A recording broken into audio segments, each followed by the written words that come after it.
8 नवंबर की शाम को राखी सावंत और उनकी वकील फाल्गुनी ब्रह्मभट्ट के खिलाफ एफआईआर दर्ज हुई अंबोली पुलिस चौकी में। आप देख सकते हैं, ये उस एफआईआर की कॉपी है।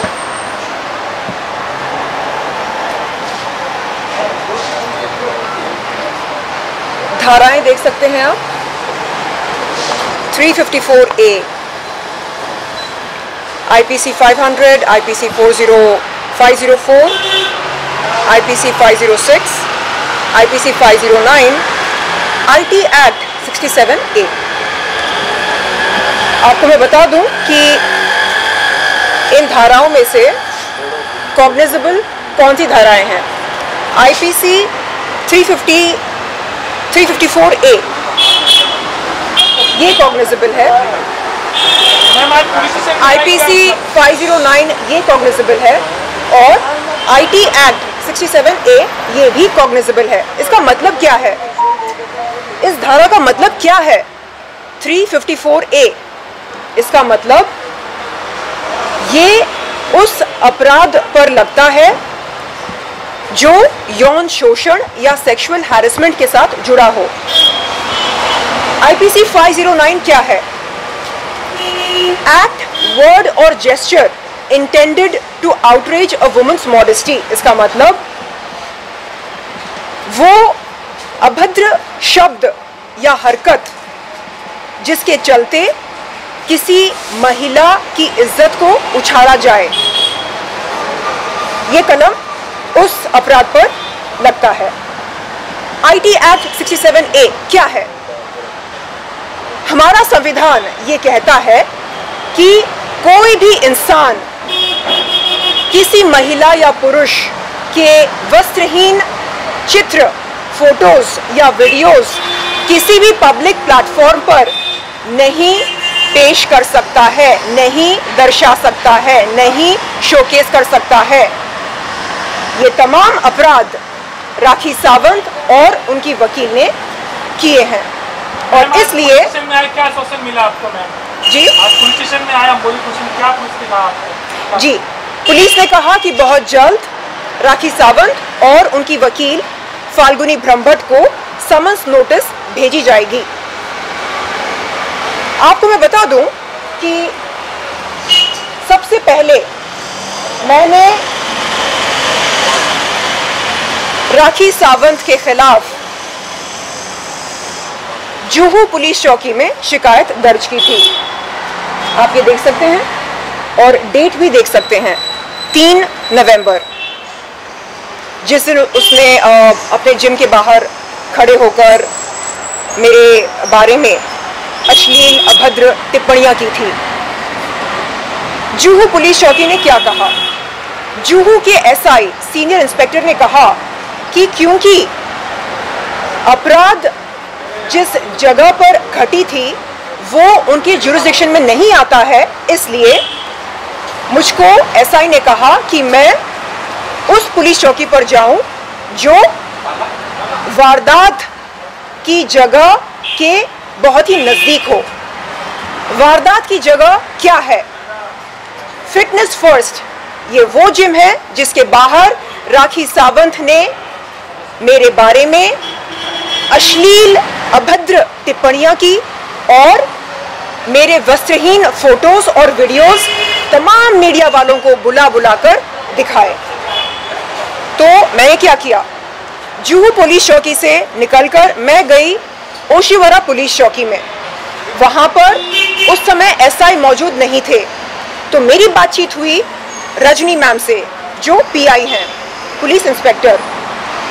रजनी मैम ने मुझे समय दिया और मेरी शिकायत सुनी और शिकायत में जो धाराओं का जिक्र हुआ है उन्होंने कहा कि वो धाराएं एकदम सही बैठती हैं और वो मेरी शिकायत लेने ही वाली थी कि अचानक उन्हें एहसास हुआ कि fitness first gym Oshiwara jurisdiction में नहीं आता है।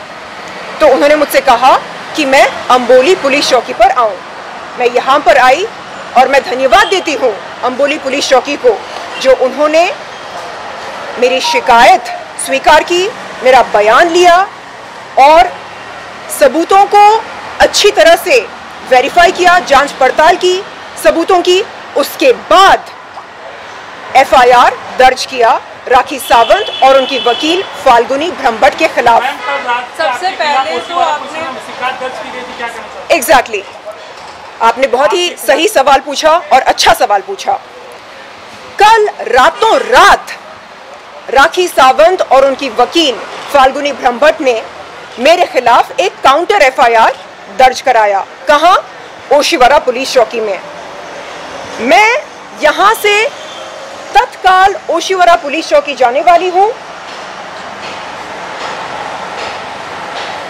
जब मैं वहां पर गई थी, आप देख सकते हैं, उन्होंने मेरी शिकायत की कॉपी स्वीकार की और कहा कि क्योंकि फिटनेस फर्स्ट जिम जहां पर अपराध घटी थी, वो जिम उनके जुरिस्डिक्शन में नहीं आता है, नहीं बैठता है, इसलिए उन्होंने मुझसे कहा कि मैं अंबोली पुलिस चौकी पर आऊं। तो ये देखिए, ओशिवरा पुलिस चौकी ने मुझको ये पत्र भेजा मेरे घर पर। इसमें लिखा है कि क्योंकि fitness first gym Oshiwara jurisdiction में नहीं बैठता है, नहीं आता है, इसलिए वो मेरी शिकायत की कॉग्निजेंस नहीं ले सकते हैं। ये वो पत्र है जिसमें ये लिखा है। मैम, आप क्या चाहती हैं? अब तत्काल मैं जाने वाली हूं ओशिवरा पुलिस चौकी। मैं जाकर वहां पर ये पूछने वाली हूं कि रातों रात ऐसी क्या मजबूरी आ पड़ी उस पुलिस अधिकारी पर जिन्होंने मेरे खिलाफ एफआईआर दर्ज किया। मैं जानना चाहती हूं कि क्या आईपीसी 500, आईपीसी 504, आईपीसी 506, क्या ये कॉग्निजेबल है, ये धाराएं? इसका जवाब है नहीं, ये नॉन कॉग्निजेबल है। अब बचा क्या उनके एफआईआर में? कौन सी धारा बचती है? आईपीसी 509, ये धारा उन्होंने मुझ पर लगाई। क्या ये धारा एक पीड़ित महिला पर जो इंसाफ की लड़ाई लड़ रही है उस पर लागू होती है? ऐसा क्या अभद्र मैंने कहा राखी सावंत के खिलाफ, जिसके चलते ओशिवरा के पुलिस अधिकारी ने बगैर सोचे समझे रातों रात मुझ पर यह धारा लगाई? मैं जानना चाहती हूं और मैं ये विनती करती हूं कि एक कमेटी का आयोजन किया जाए ताकि ये पता चले कि उस पुलिस अधिकारी पर ऐसी क्या मजबूरी थी जिसके वजह से रातों रात उन्होंने मुझ पर आईपीसी 509 की धारा लगाई। दूसरी बात यह है, जब मैं पुलिस चौकी पर जाती हूं, मुझसे पूछा जाता है, मैडम अपराध कहां घटी, किस जगह पर घटी? ज्यूरिसडिक्शन का नियम मुझ पर लागू होता है। जब राखी सावंत और उनकी वकील फाल्गुनी ब्रह्मभट्ट ओशिवरा पुलिस चौकी जाते हैं और कहते हैं कि शर्लिन चोपड़ा ने राखी सावंत के खिलाफ कुछ अभद्र शब्द कहे या अश्लील शब्द कहे, तो क्या उनसे पुलिस अधिकारी ये नहीं पूछती है कि शर्लिन चोपड़ा ने ये शब्द किस जगह पर कहे? क्यों ये सवाल उनसे नहीं पूछा जाता है? क्या ज्यूरिसडिक्शन का नियम केवल शर्लिन चोपड़ा पर ही लागू होता है? ये नाइंसाफी क्यों? मैं निवेदन करती हूं हमारे उप मुख्यमंत्री देवेंद्र फडणवीस जी से, जिनके जो पुलिस प्रशासन को संभालते हैं। सर, मैं आपसे निवेदन करती हूं कि आप तत्काल एक कमेटी का आयोजन करें जो ये पता लगाएं कि रातों रात ऐसी क्या मजबूरी थी ओशिवरा पुलिस चौकी के पुलिस अधिकारी पर, जिन्होंने बगैर सबूतों के जांच पड़ताल के शर्लिन चोपड़ा पर आईपीसी 509 की धारा लगाई। मैं आपसे पूछती हूं, एक महिला अगर मुझे वैश्या कहती है तो क्या मैं उसका जवाब ना दूं? मैंने केवल इतना कहा कि एक पब्लिक इवेंट में मेरी मुलाकात हुई थी राखी सावंत से, और उस पब्लिक इवेंट में राखी सावंत ने स्वयं मुझको ये बताया, ये जानकारी दी कि उसके पास मेरे इवेंट क्वेरीज आते हैं। मैंने पूछा, राखी मेरे इवेंट क्वेरीज तेरे पास क्यों आते हैं? उसने कहा कि वो प्राइवेट इवेंट्स की बुकिंग्स लेती है। इस जानकारी के चलते मैंने मीडिया के सामने ये बात रखी। मैंने कहा कि हाँ, वो दलाल है। अब मैं आपसे पूछती हूँ, क्या दलाल एक ऐसी गाली है जिस पर IPC 509 की धारा लगनी चाहिए? क्या स्टॉक मार्केट में, क्या रियल एस्टेट में दलाल शब्द का प्रयोग नहीं किया जाता? दलाल वो इंसान है जो दूसरों की कमाई से कमीशन लेता है। मैंने कहा, तो आपका कहना यह है कि ओशिवारा पुलिस स्टेशन पार्शियलिटी कर रही है आपके और राखी के बीच में? देखिए, मैं ये कह रही हूँ कि जब मैं पुलिस चौकी पर जाती हूँ शिकायत दर्ज करने, तो सबसे पहले मुझसे कहा जाता है कि मैं सबूत पेश करूं।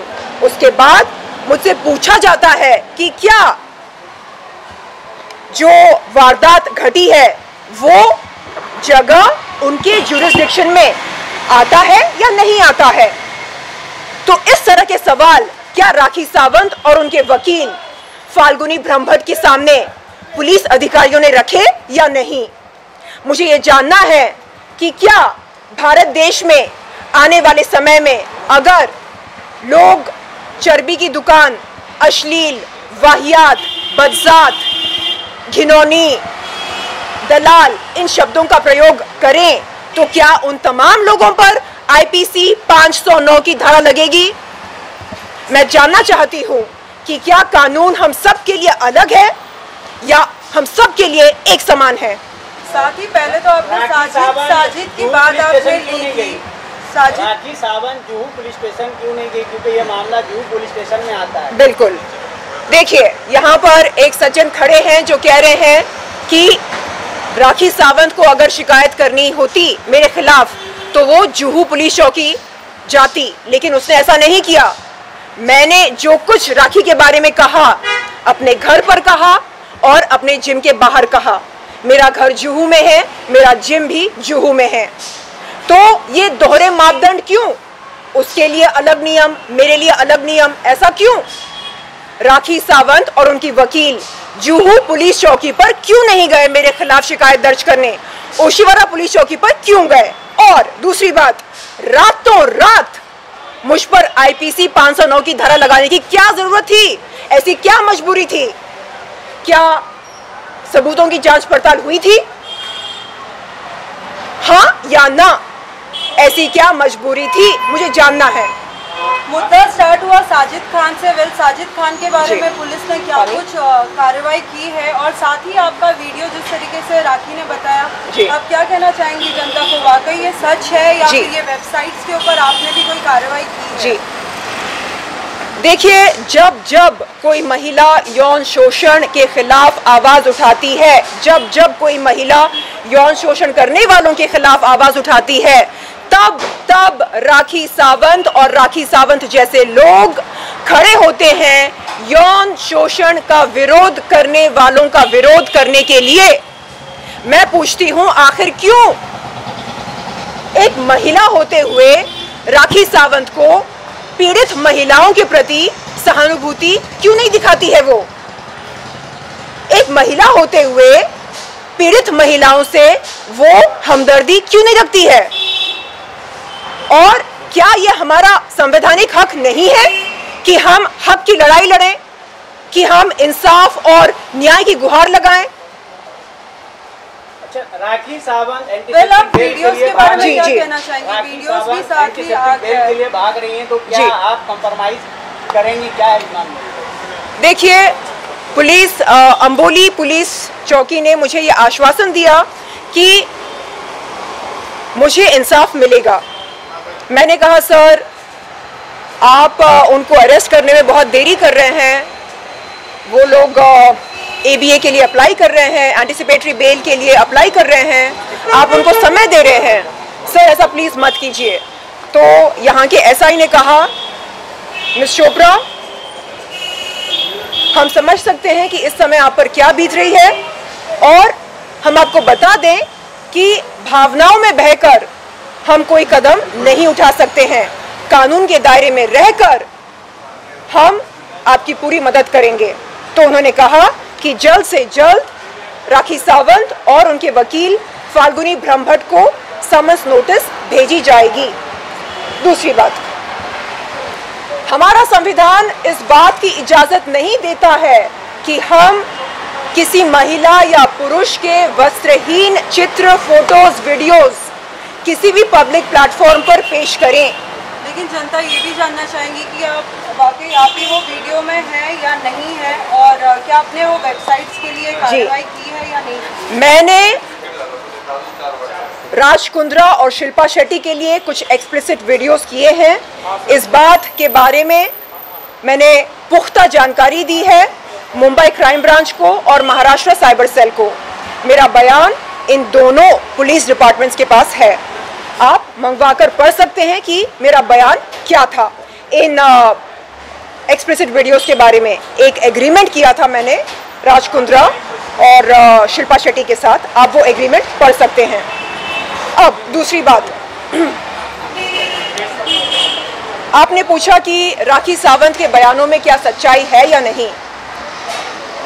जब मैं यहाँ पर अंबोली पुलिस चौकी पर आई अपनी शिकायत लेकर, पुलिस ने तत्काल रातों रात राखी सावंत और उनकी वकील फाल्गुनी ब्रह्मभट्ट के खिलाफ FIR दर्ज नहीं किया, समय लिया, मेरे सारे सबूतों की जांच पड़ताल की, वेरिफिकेशन की, मुझसे पूछा कि क्या जो राखी सावंत कह रही है अलीबाग के संबंध में, क्या उस बात में, उस क्लेम में कोई सच्चाई है। मैंने कहा सर अभी के अभी अलीबाग पुलिस को कांटेक्ट किया जाए, उनके साथ संपर्क बनाकर आप पता लगाएं कि क्या इस बात में सच्चाई है या नहीं। अलीबाग पुलिस का यह कहना है कि उनके पास ऐसा कोई FIR नहीं है जिसमें शर्लिन चोपड़ा का नाम बतौर आरोपी या गिल्टी मौजूद हो। ऐसा कोई भी FIR उनके पास नहीं है। इस बात से आप पता लगा सकते हैं कि राखी सावंत के बयानों में, टिप्पणियों में कितनी सच्चाई है। अलीबाग पुलिस चौकी ने इस बात को सामने रखा है, ये जानकारी दी है अंबोली पुलिस चौकी को कि उनके पास ऐसा कोई भी FIR नहीं है जिसमें शर्लिन चोपड़ा का नाम मौजूद हो बतौर आरोपी, बतौर अपराधी। तो अगर किसी को किसी महिला पर लांछन लगाना हो, किसी महिला को जलील करना हो, तो वो पुलिस चौकी पर जाएं और सबूत पेश करें। राखी सावंत के पास अगर कोई ठोस सबूत है तो वो जाए और पुलिस को पेश करे। मीडिया के सामने ये बोलने के बजाय कि शर्लिन चोपड़ा जो लड़ाई लड़ रही है, उस लड़ाई में जीत सिर्फ और सिर्फ सच्चाई की हो, ये बोलने के बजाय वो ये कह रही है अरे ये तो वैश्या व्यवसाय करती है। राखी सावंत, तुझको मैं आज चेतावनी दे रही हूं, अगर तेरे पास ऐसा कोई सबूत है तो तू जा, पुलिस चौकी में जा और पेश कर उस सबूत को, क्योंकि अलीबाग पुलिस ने तेरे इस बयान को खारिज कर दिया। अलीबाग पुलिस ने कहा कि उनके पास ऐसा कोई FIR नहीं है जिसमें शर्लिन चोपड़ा का नाम मौजूद है बतौर अपराधी, बतौर आरोपी। उनके पास ऐसा कोई FIR नहीं है। राखी सावंत, झूठ बोलना बंद कर, झूठ बोलना बंद कर, अपनी लड़ाई लड़। पब्लिसिटी की भूखी है वो, इसलिए जब कोई पीड़ित महिला आवाज उठाती है यौन शोषण के खिलाफ, वो उसकी लड़ाई में जबरदस्ती घुसकर लाइमलाइट और पब्लिसिटी पाने की इच्छा रखती है।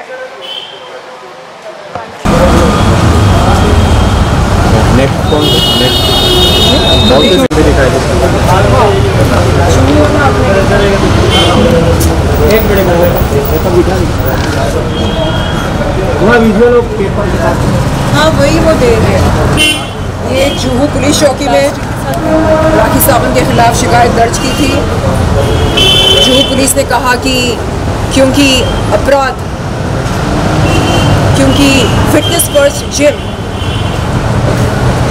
ओशीवरा में है, जुहू में नहीं है, इसलिए वो इस शिकायत को स्वीकार नहीं कर सकते हैं। ज्यूरिसडिक्शन अलग है, इसलिए उनके कहने पर मैं गई ओशीवरा पुलिस चौकी पर और ओशीवरा पुलिस ने मेरी शिकायत सुनने के बाद कहा कि क्योंकि फिटनेस फर्स्ट जिम उनके ज्यूरिसडिक्शन में नहीं आता है, इसलिए वो मेरी शिकायत स्वीकार नहीं कर सकते हैं।